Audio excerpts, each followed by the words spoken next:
Om. Namaste, welcome everyone to satsang this morning. Welcome, of course, to all friends who are joining us from around the world for today's satsang and each day of this retreat. So, huge welcome. You're not outside of our hearts, maybe in distance, physical distance, but in heart, no distance at all. So, welcome everyone, and let's see what happens today. Okay.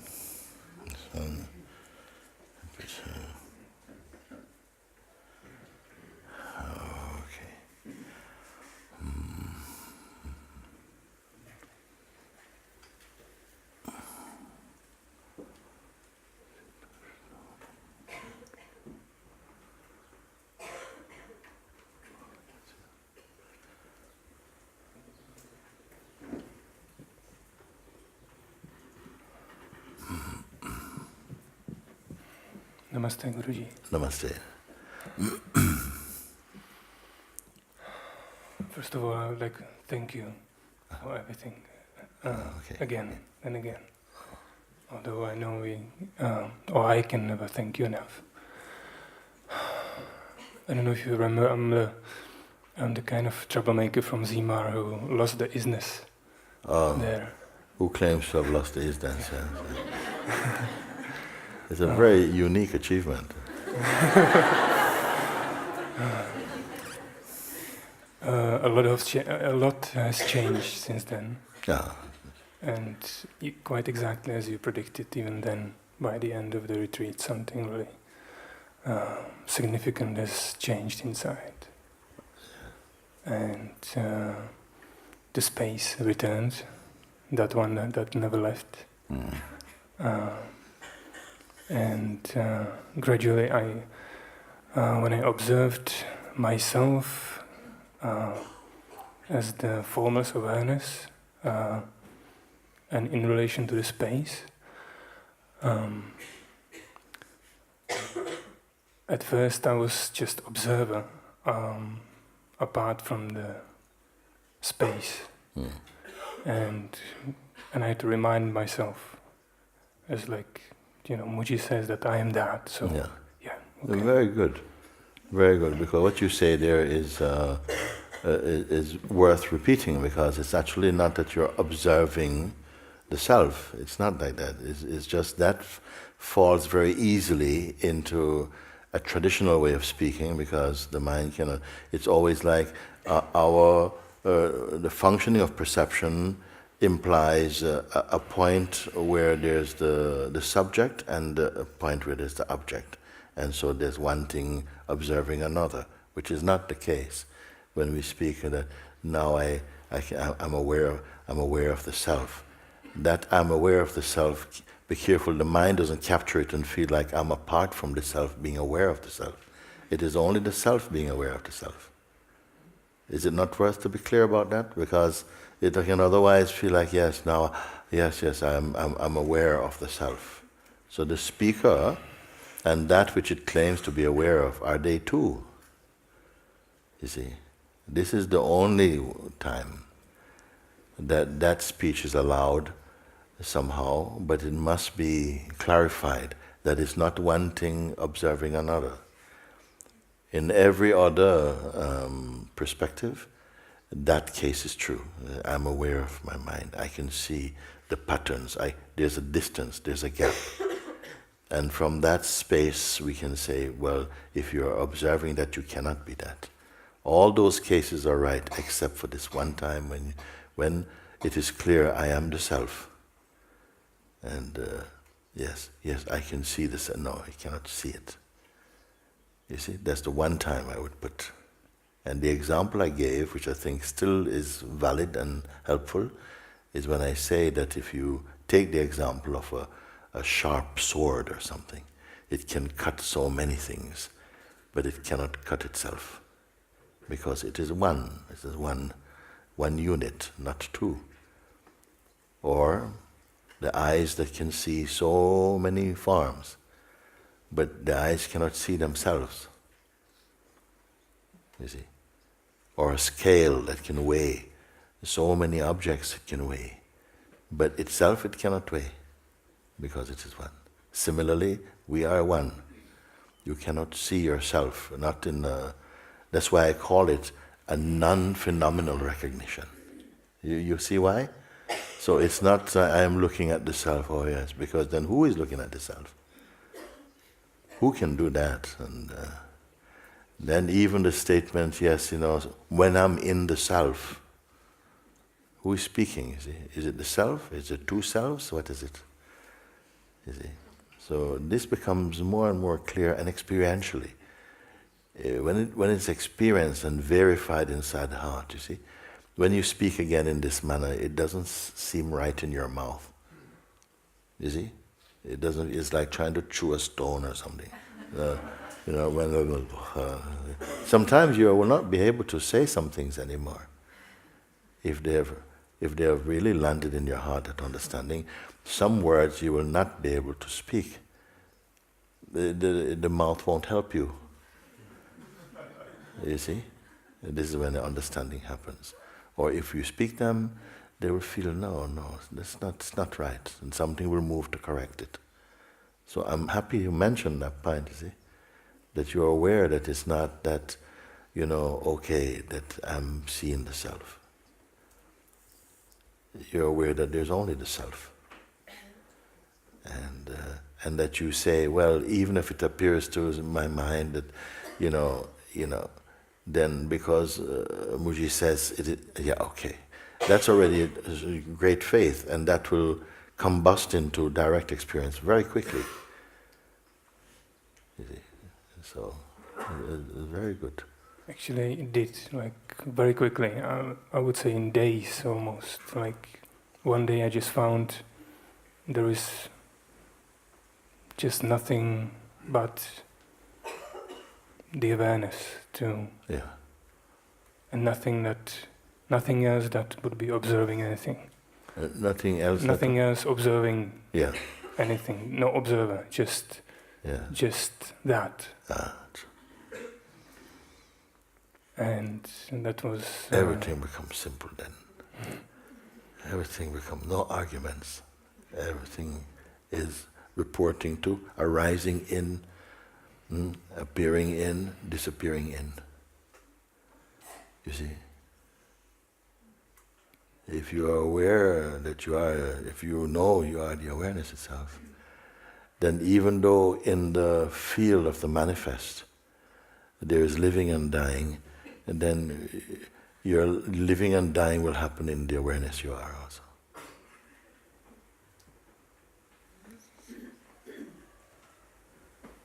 Yes, so when I kept marinating in that,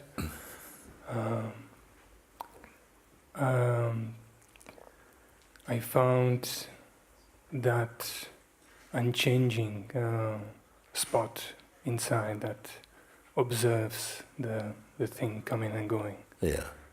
And that was really another amazing step for me. Yeah. And is it really a spot? Is it really a spot? I mean, you call it the polar star. Yes. It's just it's no spot. It's just a sizeless, or it's nothing. Just like something that doesn't change. Okay. Doesn't change. Yeah. And when I just few days found out that I was approaching the thoughts that were still coming. The flow was stronger or weaker, and I was still kind of trying to let it go, or not avoiding it, but let it go and just hope that it will decrease. Yeah. And always just kind of reprehend myself that let me give you now, at this point, given that you are speaking like this, I give you now some very quintessential pointing now. For you, you should not worry so much about the traffic of thoughts and sensations and what they're doing to you, because the more we look at those, then they are relating to a phenomenal perceiver. Okay, who hears me on this one? Yeah. So it's not so much that you know, you're watching, oh, this thing is coming, and then this thing is happening to me. That was earlier. Now, you only watch the eye, because it contains everything. It's the seed out of which everything is coming. It is the original seed. From it has come the second seed, the seed of personhood. But that tree lives and dies. But now you watch the eye. And when you look at the eye, you'll see if it is presenting itself as a phenomenon. Is it phenomenal? Is it the person? Is it the sense of presence? Or is it the absolute speaking? If you catch each time, you see, something you said, yeah, now this thing is happening to me and I don't know how. So who's speaking? Who's speaking? See? Not what he's speaking about. That was earlier. What he's speaking about? Oh, you're thinking about me. Oh no, it was her. You see, this is in the minefield. You know, now we are coming out of that. Now you watch who is the subject to this proclamation. This is very important that I'm able to be saying this to you, because until there is the capacity to really hear this, it won't be spoken, you see.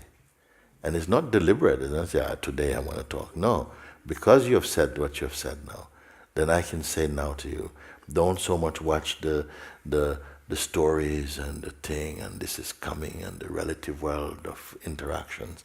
You watch I. Because first arising, the firstborn is the feeling I. Watch what this I, if it is what shape it's taking, you see. So far, in most of our lives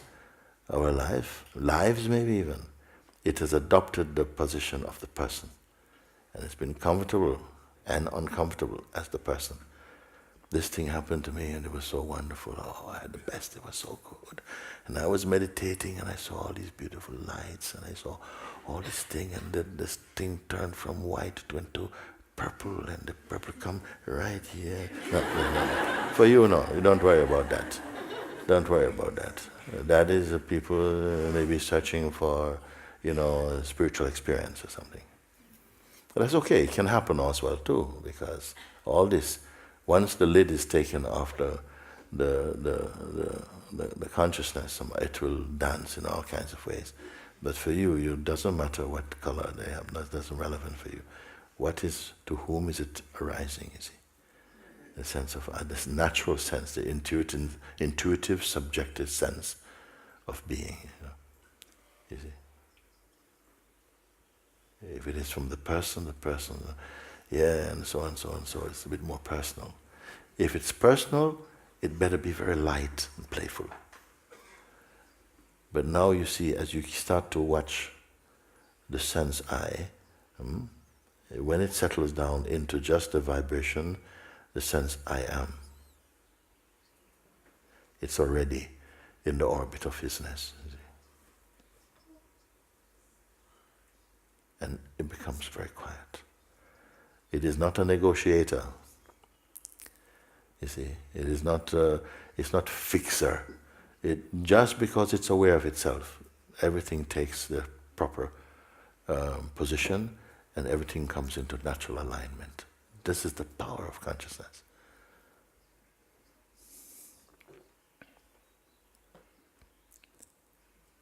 Gradually watch this eye. What is watching I? Don't jump too quick. Be one with this I, the I that is not jumping about, not the I person. First, really be established in the I presence, the sense I am. The I am without history, who is not attached to the concept of future and change and so on. It is the stable. This is the polar star feeling. From here, life is flowing, everything now seems to be moving in a more graceful way, in obedience to that principle, you see. When you're in the position, naturally, unforced, to be observing even the sense of presence. Naturally, you're in the unqualified state. This is the wordless, the uncreated, the unfluctuating, the imperishable. These are words that they don't touch it even. You cannot have conversations about that. You can have conversations up to the point of the I am.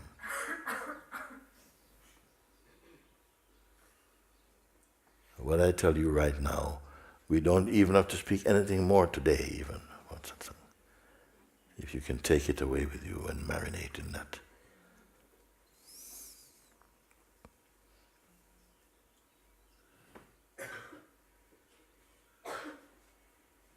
Because it will be the mind itself that says, yeah, okay. And, okay, I've got another question. No. No. This is going to eat up all your questions, all your doubts.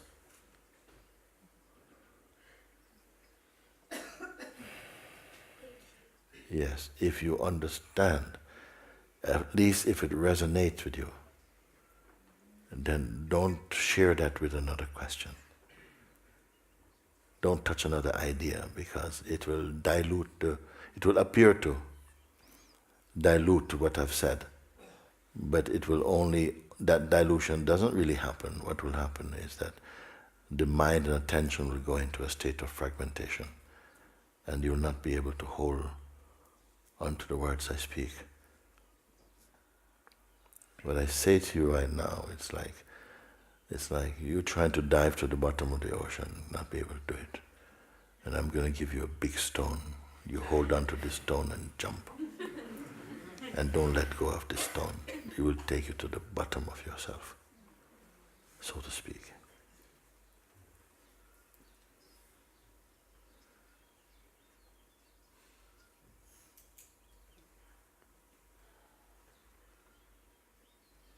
When I meet someone in whom this is arising, this subtlety of perception, I can say this. It comes spontaneously, even unplanned. Don't need to watch the life. Don't watch the world. Don't watch the person. Watch the sense I.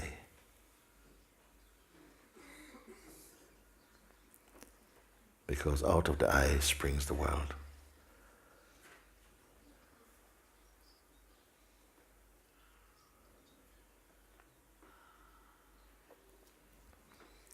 I'm waiting for such moments, you see, to share with you.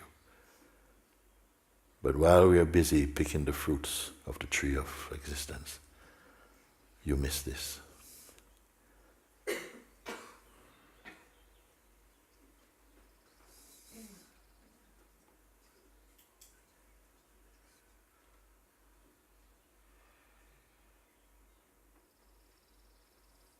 Now I've said it to you, I don't want to let it go now.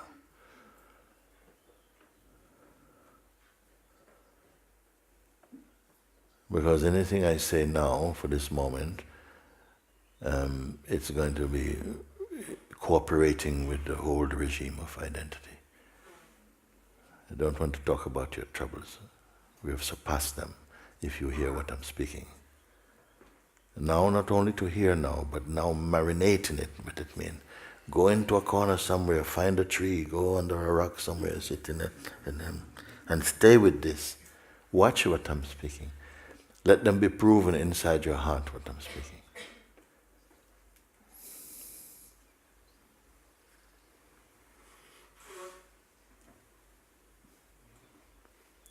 And so much because grace has allowed these words to be issued today, I don't want to go on anymore. I don't want to talk about it. Sometimes I've had these conversations. I've had a conversation one time with the friends in Israel. We were talking, satsang, everybody gathered together. Halfway we got to this something point like this. We call off everything else, no more. The evening is closed. People are arriving late, not too late to finish. we could not go further than that. Stay now in this, and if you understand, if it's what I've asked you to do, go and be with it.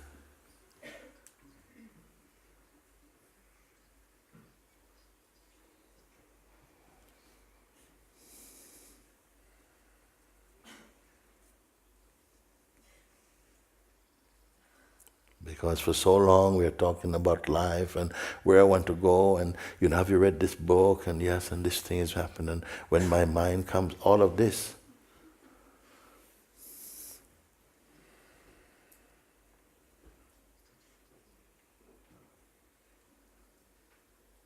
One time I went to the doctor not long ago. No, actually it's now maybe a couple of years now. First I went here. This for me about time, I don't know.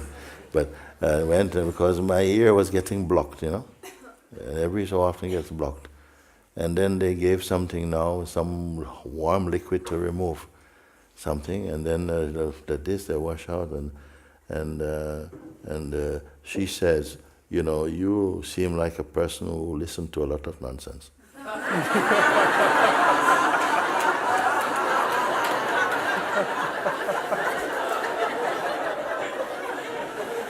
So maybe nature is trying to stop it. Nature's cotton wool is wax, so I looked, it was like some rocks. If there were gold nuggets, I'd be very rich. You see?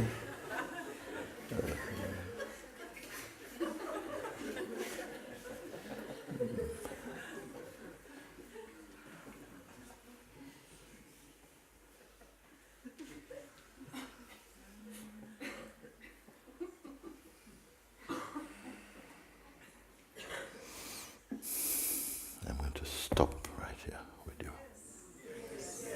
Yes. You go to the temple, go to a chapel, go to a tree, go to a rock, go to bed, but don't sleep.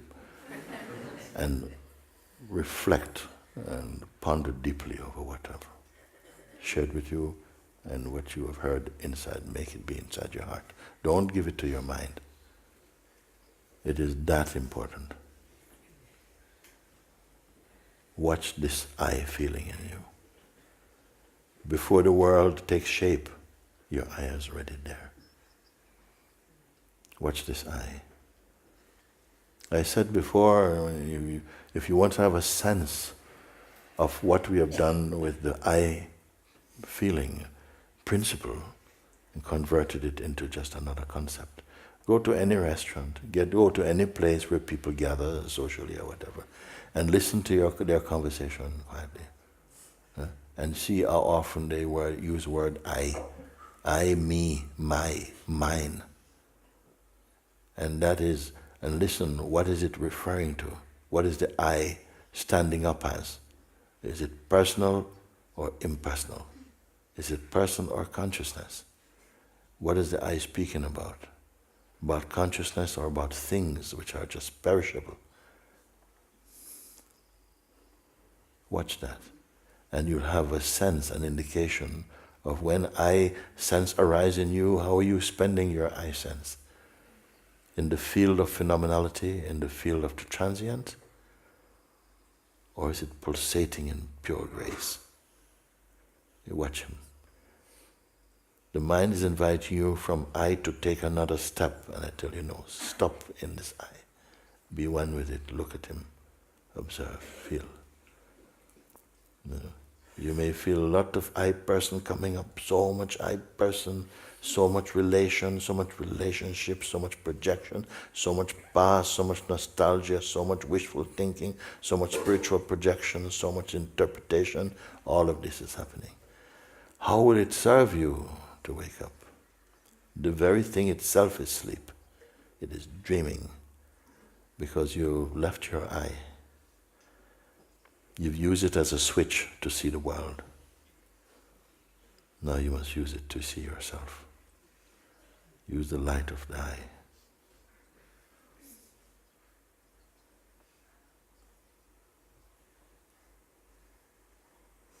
So, thank you.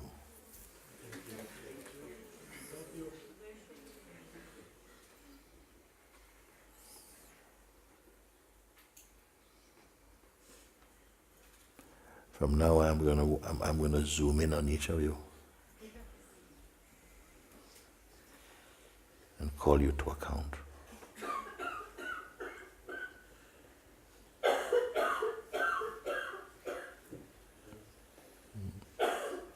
I have kept my word, and have you kept your, whatever it is, your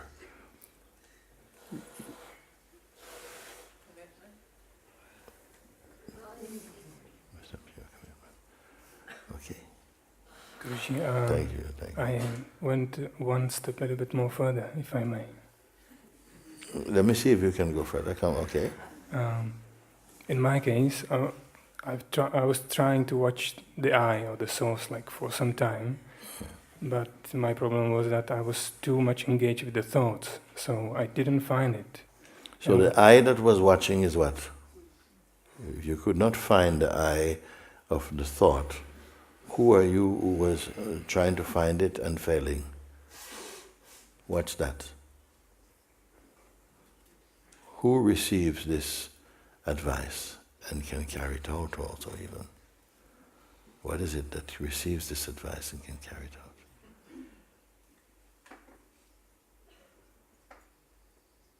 The intellect, you may say, or the intelligence of the being is doing it.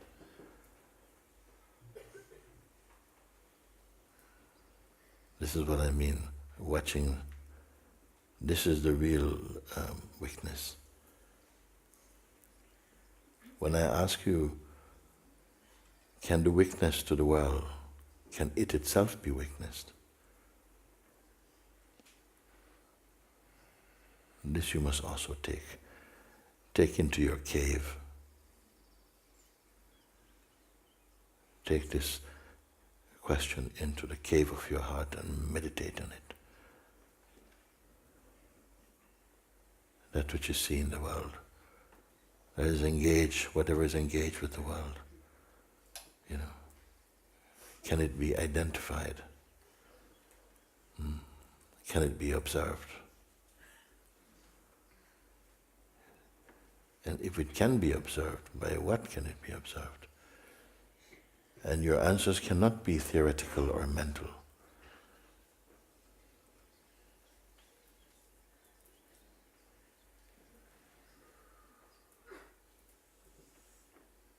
So are you up for it? Yes.